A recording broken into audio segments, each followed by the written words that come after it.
കുടജാദ്രി ശൃംഖങ്ങളെ കുറിച്ചിട്ടാണ്.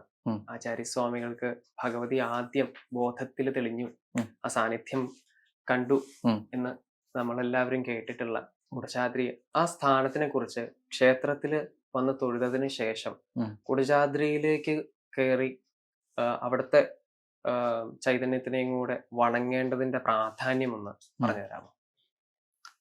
ഈ കുടജാദ്രി എന്നാല് ആഞ്ജനേയ സ്വാമിയും സഞ്ജീവനി പർവ്വതം എടുത്തു പോകുമ്പോൾ താഴേക്ക് വീണ്ട ഒരു പ്രദേശമാണ്. അത് ആ കൊല്ലൂരിന്റെ പ്രദേശത്തിൽ താഴെ വീണ്ട ഒരു പർവ്വതമാണ്. അത് സഞ്ജീവിനി പർവ്വതത്തിന്റെ ഒരു അംശം. അങ്ങനെ ആ കുടജ എന്ന പേര് വന്നത് അവിടെ മൃതസഞ്ജീവിനി എന്ന് പറയുന്ന കുടജ ആ മറിഞ്ഞു ഉള്ളത് കൊണ്ട് കുടജ പർവ്വത എന്നിട്ട് പേര് വന്നിട്ടുണ്ട്, കുടജാദ്രി എന്നിട്ട്. ഇപ്പോഴും അവിടെ 64 ദിവ്യ മറിഞ്ഞുകൾ ഉണ്ട് അവിടെ. അത് കിട്ടിയിട്ടുണ്ട്, ചില വ്യക്തികൾക്ക് കിട്ടിയിട്ടുണ്ട്. ആ കുടജ പർവ്വത പിന്നെ മൂകാംബിക അത് പ്രത്യേകമല്ല, രണ്ടും ഒന്നെയാണ്. ആ കുടജ പർവ്വത എന്ന് പറയുന്നത് ഇപ്പോൾ ഒരു ശ്രീചക്രം എന്ന് നിങ്ങൾ കണ്ടാല് ശ്രീചക്രത്തിന്റെ മേറുഭാഗം അത് കുടജം, ഇത് സാണുഭാഗം കൊല്ലൂർ. അത് രണ്ടും പ്രത്യേകമല്ല. ഇപ്പോൾ ഡിസ്ട്രിക്ട് വൈസ് താലൂക്ക് വൈസ് വേറെ ആയിട്ടുണ്ട്. പക്ഷെ സർവജ്ഞപീഠ മൂകാംബിക ഇപ്പോഴും സർവേ നമ്പർ 1 ആണ്.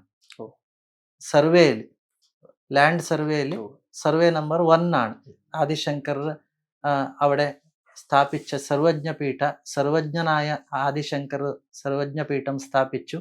ആ പ്രദേശം കൊല്ലൂർ ഒരേ സർവേ നമ്പറാണ്. അത് വേറെ അല്ല, ഇത് വേറെ അല്ല. ആ സർവജ്ഞപീഠത്തിൽ അമ്മയെ ഒരു അംബാവനം വന്നിട്ടുണ്ട്. അമ്മ നമ്മൾ പണ്ടേക്കാർ പറയുന്നതുണ്ട്, അമ്മ അമാവാസ പൗർണമിക്കല്ല ഗണങ്ങൾ കൊണ്ട് ഉത്സവത്തിൽ പോവുക അവിടെ എന്നിട്ട്.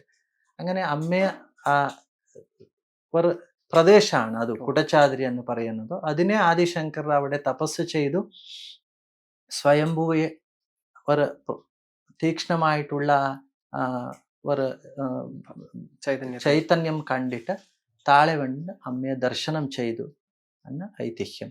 ഈ പ്രദേശത്തിൽ ഉഗമമായിട്ട് വരുന്ന നദി സൗപർണിക്കാണ്. അത് സുപർണ എന്ന് പറയുന്ന ഗരുഡന് അവിടെ തപസ് ചെയ്തത് കൊണ്ട് സൗപർണിക എന്ന് പേര് വന്നിട്ടുണ്ട്.